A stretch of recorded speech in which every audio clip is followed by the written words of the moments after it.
সালাতে দোয়া কবুল হয়। সালাতে দোয়া কবুলের 3 জায়গা। একটা হচ্ছে তাকবীরে তাহরিমার পরে আমরা সানা পড়ি না, আমরা তো একটা পড়ি।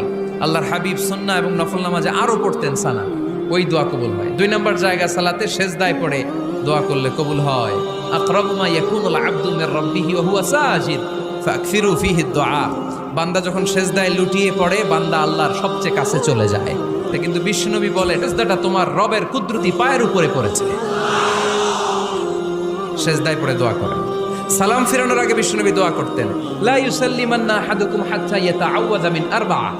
আল্লাহর হাবিব বললেন 4 জিনিস থেকে পানাহ না আছে আমার কোন উম্মত যেন সালাম না ফিরায়। তারা যেন পড়ে আল্লাহুম্মা ইন্নী আউযু বিকা মিন আযাবিল কবর, আউযু বিকা মিন আযাবি জাহান্নাম, আউযু বিকা মিন ফিতনাতিল মাহইয়া ওয়াল মামাত, আউযু বিকা মিন ফিতনাতিল মাসিহিদ দাজ্জাল।